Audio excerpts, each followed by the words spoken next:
So a lot of people today are very deceived about the identity of Mystery Babylon. I've talked about this quite a few times in my most recent episodes, but especially in my End Times series. So I'm going to preface this podcast, this episode, with an invitation, a loving, encouraging invitation to learn the truth, because you are probably deceived about the end times, like I was. And ultimately, you have to realize that there is no position out of any of the popular end times views that is without error. This is why we have to seek the narrow road and understand Bible prophecy in context of itself, understand Revelation in context of Daniel, understand what God means by his time prophecies when he gives them, like 1,260 days. Is that really days or is it years? All these things are so important. And you also have to understand the context of history and how the current understandings, plural, because there's many different kinds. There's dispensationalism, premillennialism, postmillennialism, preterism, all these things. How did they come about? Where did they come from? Who made them up? And of course, that last one, who made them up? The answer is Mystery Babylon, to hide her identity. And today, especially with all the Israel stuff, with the quote-unquote deep state, with all the things that are going on, the cabal, all these things are triggering people into believing the false prophecy that Mystery Babylon created to hide herself. They believe that Babylon is falling, or Babylon is fallen. She's falling. We're finally here. We finally conquered Mystery Babylon. When in reality, she is luring you in to the greatest deception in the history of mankind ever. That's what the Bible warns you about. So let's get to it. Let's figure out who this Mystery Babylon really is. And again, I preface this by saying, look, go check out my End Time series, especially the episodes. There's 2 of them specifically dedicated to Mystery Babylon, because there's so much to talk about and so much to document. Ideally, you'd watch the whole series so you have the context of all these other things, because End Times is a very complex topic, and you have to understand your basics. But watch those 2 episodes so you really understand the truth in this matter. But let's see what the internet thinks. So I'm here on BitChute, and if I type in Babylon is fallen, I don't know how loud my keyboard is, but hopefully it's not too loud. But let's look at these titles. Let that sink in, Hammer, whatever, Pelosi, Bolsonaro, Babylon is fallen. This person I know, she's all into the Kool-Aid, but Babylon is fallen, false prophet, Pope Francis says do not try to convince an unbeliever. So is the Pope now the false prophet? Do you see how this tends to roll out? Babylon is fallen, Satan's temple inside the Vatican. Oh yeah, the Vatican is definitely Mystery Babylon, but she's not falling, she's rising. Babylon is fallen, word of encouragement. All these things, Babylon is fallen, demonic Hollywood, cabal, Lady Gaga, this is Babylon is Hollywood now. Babylon is fallen, Cardinal Schönborn hosts satanic play at Vienna Cathedral. So there's just a mishmash of ideas between who is Babylon? Mayday USA, who FEMA, NWO, Babylon is fallen, who is like unto the beast? So it's the World Health Organization as the beast now? Let's look at YouTube. I type in Babylon is fallen. You can type in Babylon is falling or is fallen. I mean, you're going to get the same stuff. You got something by John MacArthur, and John MacArthur has some good things, but, he's deceived on the end times, like most evangelicals are, even Reformed people, which they don't realize that I believe almost 100% of the Reformers were historicists, meaning they looked at Bible prophecy historically. They didn't look at it from a futurist lens, because futurism wasn't invented yet. Futurism was created by the Jesuits during the Counter-Reformation as a response to the Reformation, who identified Mystery Babylon, the woman who sits on 7 hills, which we'll get to. We'll see exactly what the Bible has to say and match it to reality. But the Reformers were historicists, and today, much to the chagrin of Luther and Wesley and all these Calvin and all these people that made strides in the faith, much to their chagrin, all these Reformed theologians, like John MacArthur, are futurists, even dispensationalists, which goes right into the plan of the beast. So silly. Again, this is why the Reformation was lost, because although it made some strides, at the end of the day, Mystery Babylon still won. She won because of many things. One of them is eschatology. Most Protestants today have Catholic eschatology.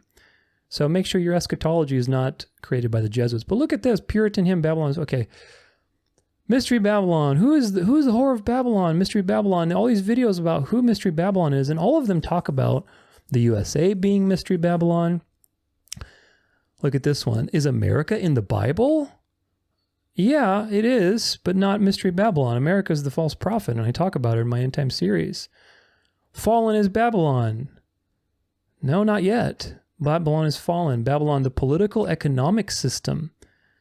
This right here is a great, I haven't even watched this video, but again, these are just looking at the main titles. Like, do you realize that the Bible warns you about a spiritual power that counterfeits the kingdom of God and sets itself up between man and God?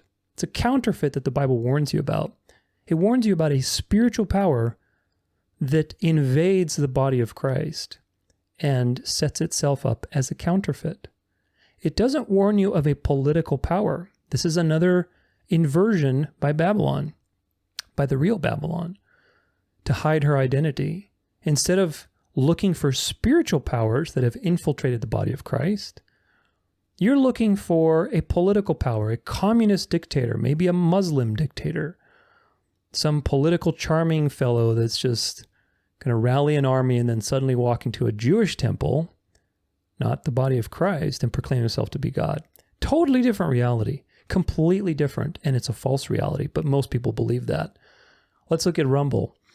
This is Babylon is Fallen. Again, you can just search these for your own and see what comes up, but most of these are, Babylon the Great by Brennan Kelly. Some of these are related to music videos, but Babylon is Fallen, King Sarah's Paradigm, and it's like, oh my gosh, all eyes on Louisville, something is brewing, watch the water. Again, more Q nonsense. 42 series, The Babylon is Fallen, part 42, part 20. Uniparty exposed, billions requested, Cheney. Again, current stuff to do with the U.S., with the deep state. Look at this one. Is the New World Order defeated? End of the cabal. And it's got a, model of the Tower of Babel burning. And it's like, dude, you're missing the mark. Babylon the Great erupts like Vesuvius over America. Whore of Babylon battling America for soul of the world. No. The Whore of Babylon and America are in cahoots, because America is the false prophet that will make people worship the beast, which will lead to Mystery Babylon. Revelation, Mystery Babylon the Great, Escape the Matrix. I mean, there's such a mishmash of stuff that, again, you can search for it yourself.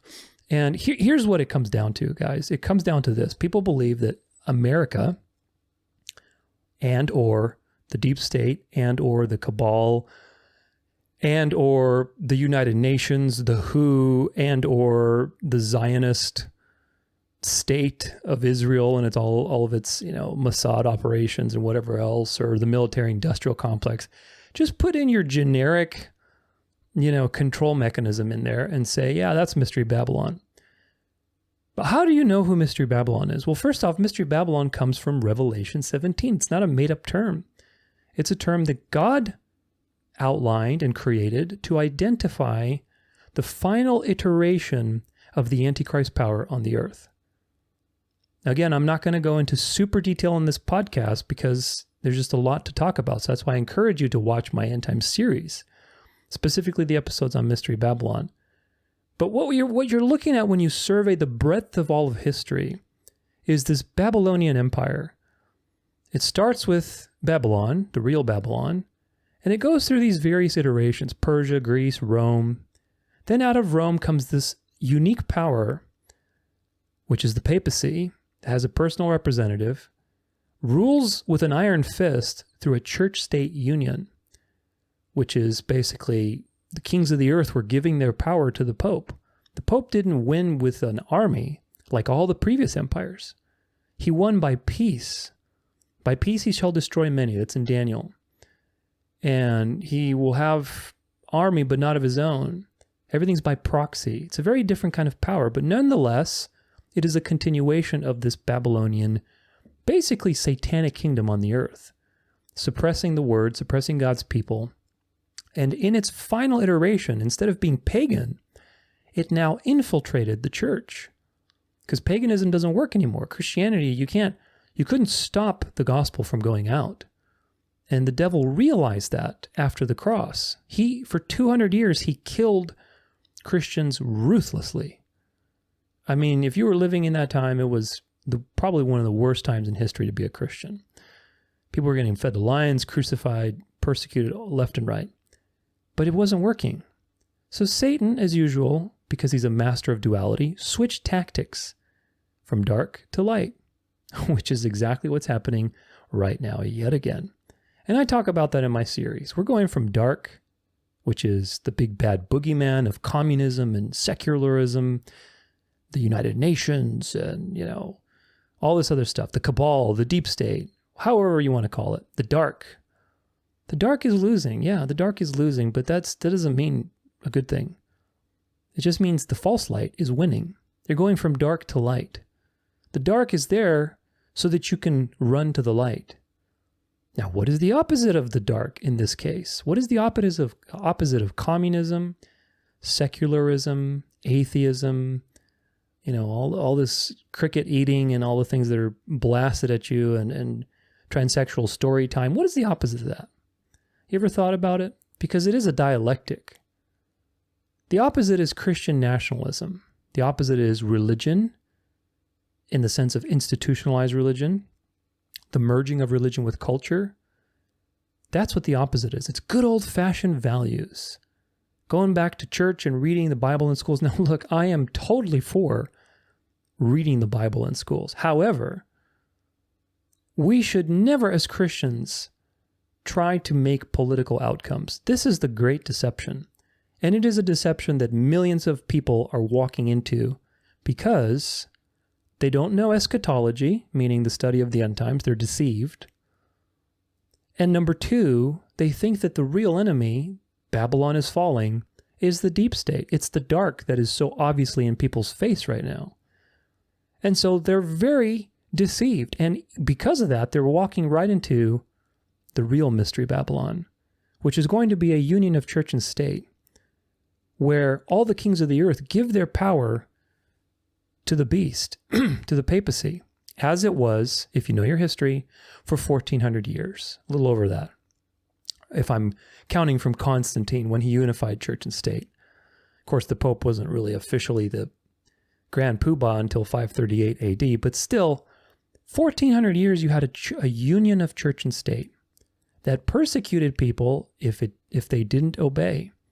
Started with Sunday laws, and then you had the Inquisitions, Crusades, persecution of the Reformers, so much of that. Again, people don't know their history, and so they're walking right into the beast. So what is Mystery Babylon? Well, Mystery Babylon is the final iteration of this Antichrist power on the earth. Now, Daniel takes us through these various empires until the end of time, but he doesn't have any, like super highly detailed things. It's just the bird's eye view of these empires, including the papacy, which is the Christian nationalist empire that ruled the earth. So then, if you understand that, then John picks up where Daniel leaves off with the little horn. And again, I talk about all of this in my series. I don't have time today to really break these things down. But go check it out if you're interested in these things, because a lot of people are deceived. John picks up where Daniel leaves off. And his first beast from the sea is the papacy. It's the same thing as the little horn described in Daniel. But John gives us extra details in that final space of time right before Christ returns. Like, what's going to happen in this final slice of time after the little horn power takes power? Because it rules for a very long time, 1,260 years. And then, some more through other means, through secret societies. So John describes that this little horn comes to power, it rules just like Daniel says, but then it receives this mortal wound. It seems like it does. And then it kind of basically seems like it's dead, but then it's not. And it comes back to life, and people marvel after the beast. And then you're like, well, wait a minute, how does that happen? And of course, as you continue reading, which is Revelation 13, what you find out is that John gives you more detail. This is classic way of narrating prophecy. You get a view, it's like a typewriter. You get a view, and then he goes back to the beginning and describes another layer of detail. So that's what John does. He tells you, look, this little horn power, this first beast is going to come to power. It's going to seem like it dies, but then it comes back to power and everybody marvels after this power and worships it. And then, of course, the natural question is, well, how? How does that happen? Well, give me more details, John. And he does. Then he tells you about the second beast, which is not a person. It's not Pope Francis. The second beast is the false prophet. But beasts are kingdoms and powers and political systems. And the second beast has certain qualities to it. And I talk about that in my series. And that second beast is the United States. So spoiler alert. The United States is not Mystery Babylon. And I will prove it to you. If you have eyes to hear, or eyes to see and ears to hear. But the United States is the false prophet that ultimately shepherds people back to that outcome that John saw. So the beast, the first beast gets wounded, seems like it does, mortally wounded. But then it comes back to life and people worship it. Well, how does that happen? How does it come back to life and people worship the beast? Well, he tells you the second beast fools people into building an image to the first beast so that they worship the first beast because they're deceived. What does all that mean? Well, an image is a representation. And if the first beast was a Christian nationalist system, then the second beast, which is also a political power, it's a kingdom on the earth, fools people into building a representation of the first beast and worshiping it. What does that mean? That means this system, America, will deceive people into building a Christian nationalist system yet again. And you can tell from all of the things that are happening in the United States. Look at all the things that have come out of the United States specifically. Hollywood, Signs and Wonders, Passion of the Christ, the Hallow app. Millions of people are downloading it, and basically it's a Catholic app. The Chosen. All these different things are coming out in Christianizing culture now, and especially with the more they push on you with the dark stuff, the more you want the light. But it's not the light of the gospel. It's the light of the church. It's the light of the Pope. It's the light of religion. It's the false light, the counterfeit that came to set itself up between man and God. So the United States, I mean, look at the prosperity gospel. Look at word of faith healing, the New Age movement, progressive Christianity, the charismatic movement. All these things were created in the United States. If you know anything about Christian nationalism in the United States from the moral majority in the 80s, I cover all this stuff in my series, very well documented, dozens of articles, dozens of pieces of evidence so you can see. Ironically, the United States will be, the job of the United States as the false prophet is to show the world that a union between church and state is a good thing. I know that sounds completely crazy because the United States is supposed to be, well, separation of church and state. Well, think twice about that because it's not exactly what you think it is. That's a dialectic, and it was created that way. And that dialectic is now resolving. So John sees this second beast, and the second beast basically fools people into building an image. They worship the image, and this image gets exported to the rest of the world, meaning all the world will adopt this system. And when it does, there will be a way for the kings of the earth to give their power to the beast, to Mystery Babylon. This is the setup. And the final thing that John sees is Mystery Babylon in Revelation 17, which is a very specific entity, a political entity. And how this entity exists is very important to understand because it gives you an idea of the trajectory of what to watch. Instead of watching Israel all the time and what's happening in Israel or what's up with the deep state or the WHO or the UN, you need to be watching other things, more important things. Because the snake is giving you a little distraction to look at, little shiny bell, little, shiny little rhinestone. And then meanwhile, it's slithering around in the darkness, preparing the way for a one-world religion, a one-world spiritual system where you will have to pay worship in order to exist.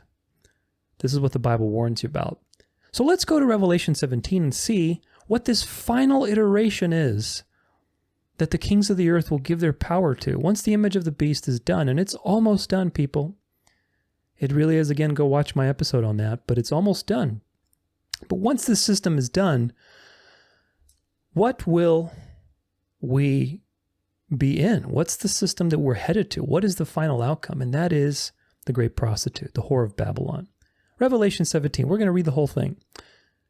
Then one of the 7 angels who had the 7 bowls came and said to me, "Come, I will show you the judgment of the great prostitute, who is seated on many waters, with whom the kings of the earth have committed sexual immorality, and with the wine of whose sexual immorality the dwellers on the earth have become drunk." Now, let's just stop right there. I'm going to give a little commentary as we go. A woman in the Bible has always been a picture of the body of believers. In the Old Testament, Israel was either a virgin or a prostitute, depending on whether they were faithful or unfaithful. Prostitution, adultery, is a picture of spiritual unfaithfulness. So when you have a prostitute, that's like who she is, that's a picture of an unfaithful group of people. Now, as of the New Testament, the woman is the bride of Christ. But the bride of Christ is a virgin. Those are the true elect that God has chosen to save. There is a counterfeit of the bride of Christ, and that's who the prostitute of Babylon is. She is a prostitute, meaning she's a counterfeit church. The true church is spiritual in nature. It's non-denominational. It's in the kingdoms. It's in the heart. The kingdom is in the heart of people and of believers. It's not a physical place. But the counterfeit, the great whore of Babylon, is a physical counterfeit. It's an apostate church because she's a woman and she's a prostitute. We also know the kings of the earth have committed sexual immorality with her. Well, in the context of this, it's talking about unfaithfulness. They have basically traded their freedom to be slaves of this woman. They have committed all sorts of treachery with her. Because remember, the Pope and the papacy rules by proxy, through diplomacy, through manipulating. If you read The Art of War, and I covered that in one of my episodes too, The Art of War was probably written by the Jesuits. And what is the prime responsibility of the sovereign in The Art of War? Manipulation of the divine threads. Very interesting, isn't it? But let's move on. So far we have a little bit of a fleck of color to who this entity is. Verse 3, "And he carried me away in the spirit into a wilderness, and I saw a woman," there it is again, "sitting on a scarlet beast." Now this scarlet beast, it was full of blasphemous names, and it had 7 heads and 10 horns. If you read Revelation 13, this is very reminiscent of the beast that John saw, which is the first beast. And if we know the first beast is the same as the little horn, which is basically the power that came out of Rome, which is the papacy. It's the conglomerate of all these different empires, Babylon, Egypt, Persia, Greece, Rome, into a religio-political power that's a counterfeit. This beast that the woman sits on is very reminiscent of that first beast. It's very interesting.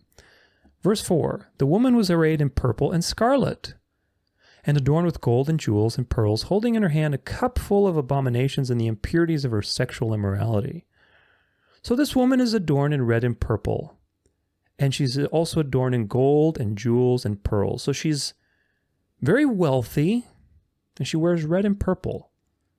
Well, we know of only one church, because remember, it's a woman, and it's an apostate church, but we know of only one church that is wearing red and purple, and that's the Catholic Church.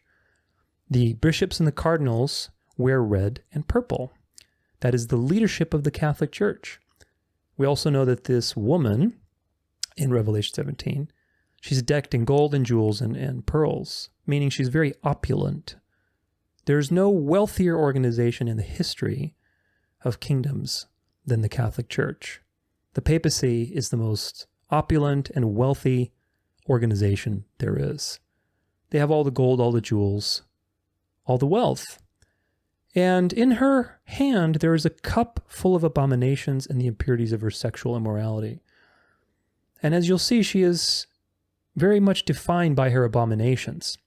Because in verse 5, which is the next verse, it says, "And on her forehead was written a name of mystery, Babylon the Great, mother of prostitutes and of the earth's abominations." Now, this is the ESV. In the KJV, it says a little bit better, I believe.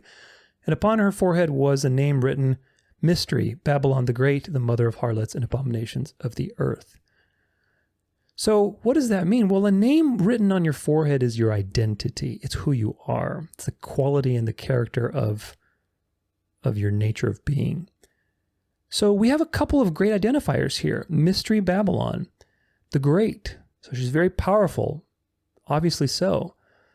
Mother of prostitutes, and also of the earth's abominations. Now, prostitutes, again, we have to read everything in context. A woman represents the church as of the New Testament. Of course, there's only one bride of Christ, but there are many prostitutes, which are counterfeits of the bride. Now, the mother of those prostitutes is the Catholic Church, and she brags about that. I've documented before that the Catholic Church says that she's the mother of all the churches. And you know what? It's true. Anybody who denies that doesn't know their history. The Catholic Church was the first church because the union of church and state happened in 321 AD. As soon as that happened, you had the Catholic system, which is basically the false counterfeit that the prophets warned about. And within 150 years, you started having councils and people started splitting off. In 1054, the Eastern Orthodox Church split off. Then you had the Reformation. And of course, today there's a billion churches. And so ultimately, she's the mother of harlots because each one of these denominations gets something wrong. For example, the Reformers, Baptists. I just talked about it with John MacArthur. Baptists get a lot of things right most of the time, but they also have Catholic eschatology. They're a prostitute. They also worship on Sunday as the day of rest. Now, you can worship God any day of the week. This is a contentious issue. It's not about worship. It's about when do you acknowledge God as the creator, and that's the seventh day, which is Saturday. But all these denominations, except for Seventh-day Adventists, have something that ties them back to the harlot, whether it's Sunday rest, Catholic eschatology, you name it. There's a bunch of different things. Institutionalization through various ranks and, centralization of power, cosmology.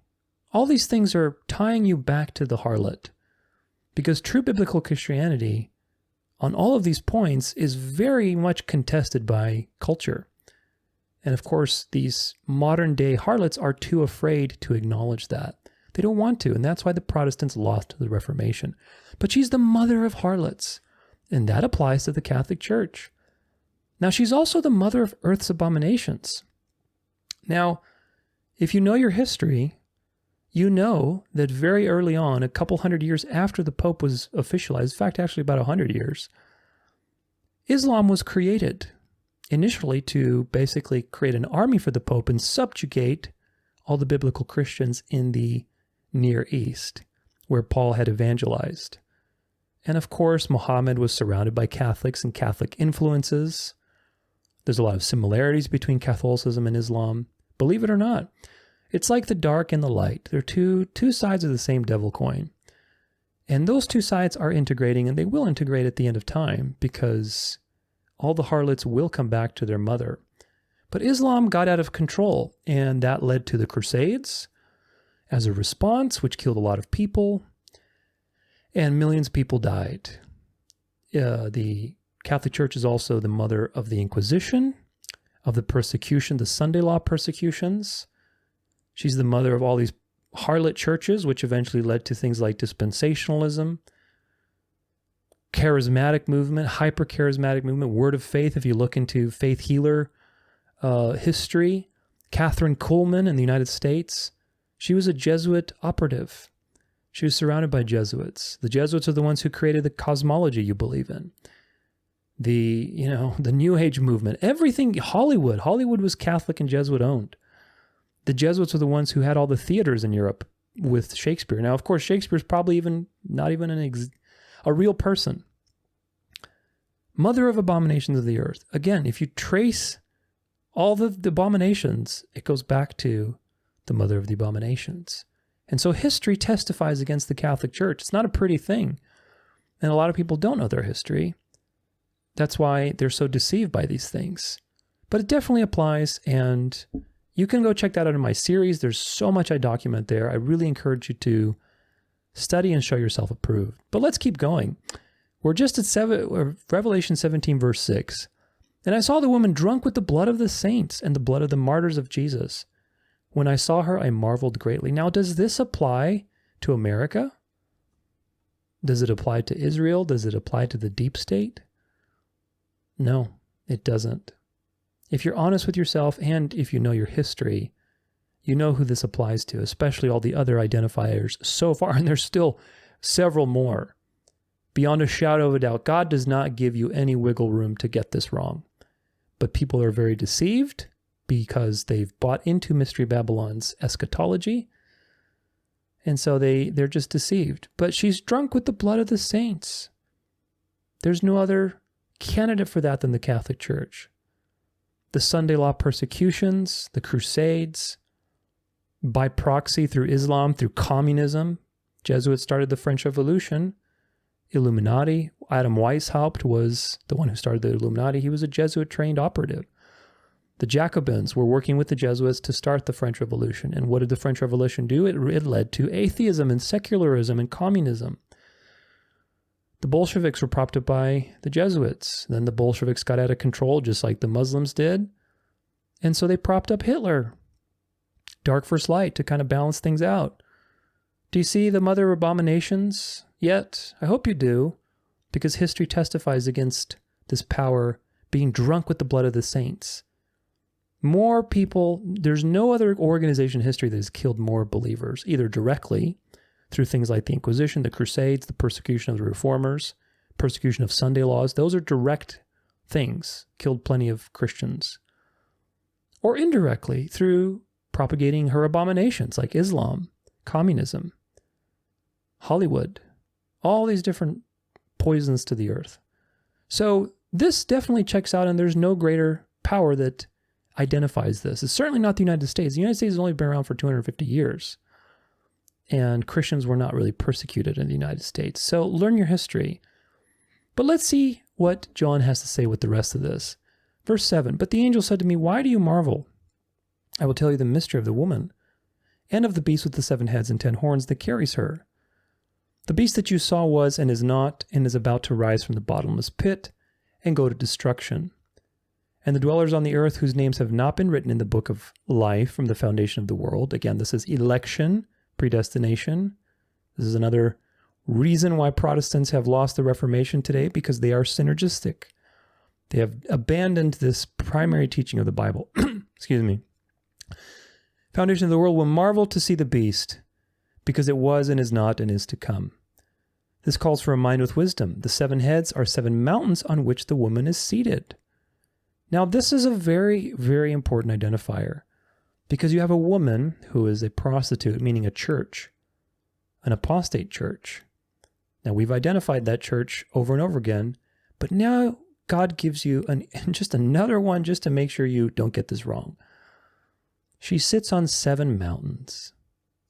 Now, there's only 2 places in the world that could qualify as a place of 7 mountains or 7 hills.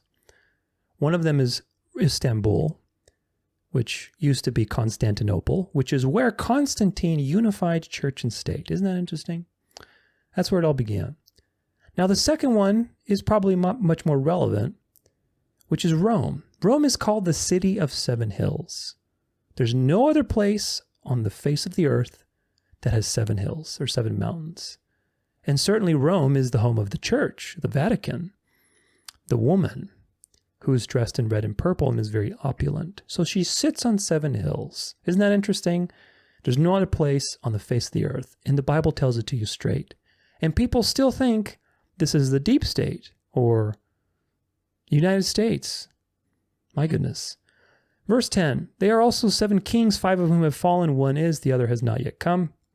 And when he does come, he must remain only a little while. Now, I talk about this. This is a little more complex. I talk about this in the series and what these could be. But again, either way, it still points you back to Mystery Babylon being the papacy, and the final union of church and state really is what it is. Verse 11, as for the beast that was and is not, it is an eighth, but it belongs to the seven, and it goes to destruction. Again, I talk about all this stuff. And the 10 horns that you saw are 10 kings who have not yet received royal power, but they are to receive authority as kings for 1 hour together with the beast. Now, this is a final situation that's being described.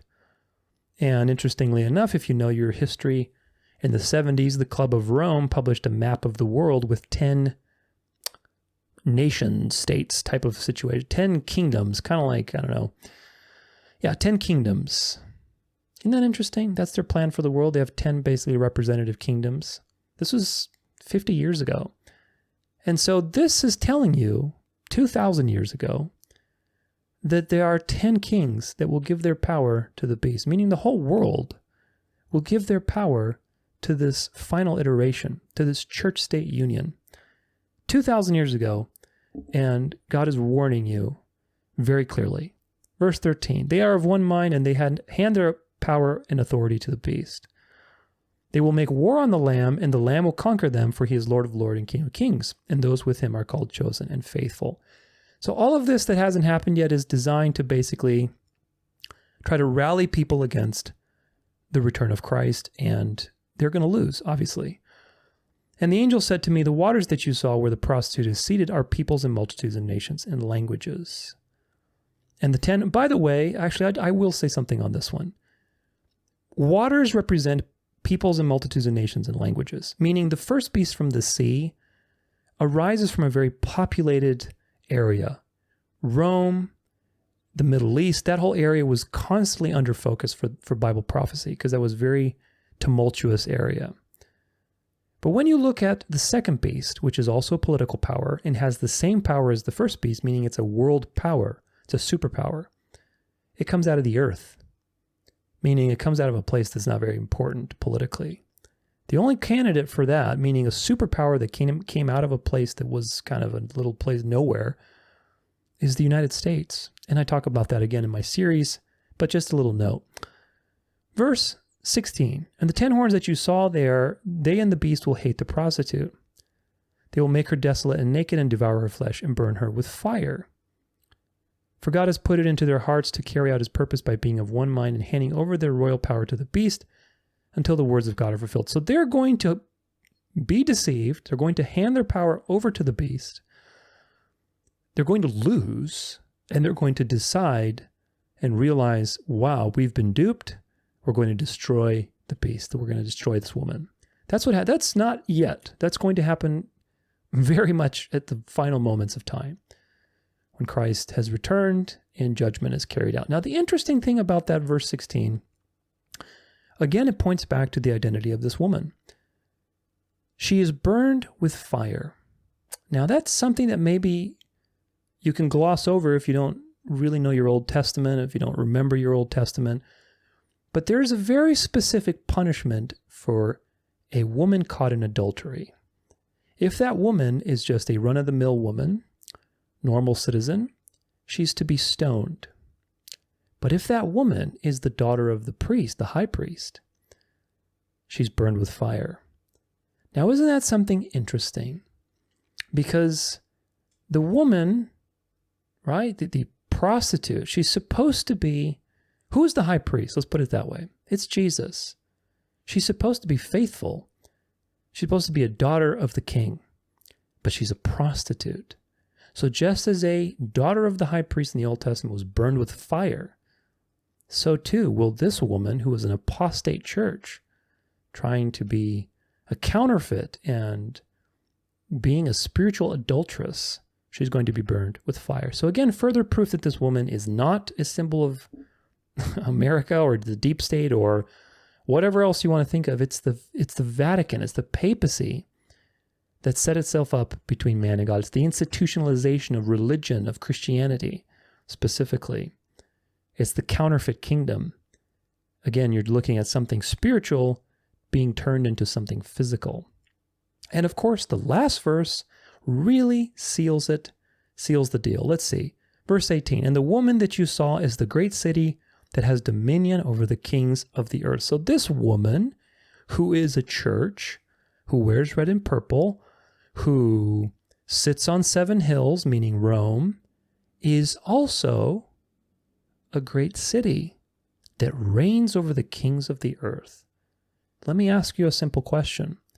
Do you know any city that is home to a church that is in Rome that reigns over the kings of the earth? Hopefully you do. It's called the Vatican.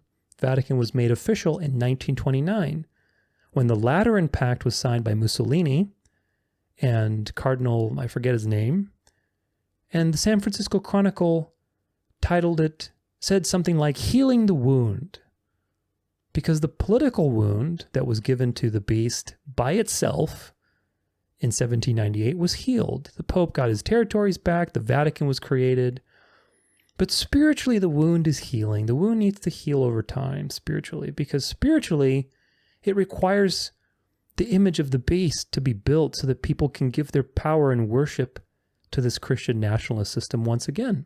So that takes a little more time, but politically that wound was healed in 1929, where the Pope was basically recognized again and, the Vatican was created. But since then, the Vatican has been the city that reigns over the kings of the earth. So instead of looking at Israel being a state and saying, oh my gosh, we must be in the end times because Israel is now officially a state, instead you should look at the fact that the Vatican has been created. Prior to 1929, there was no Vatican. There was Rome.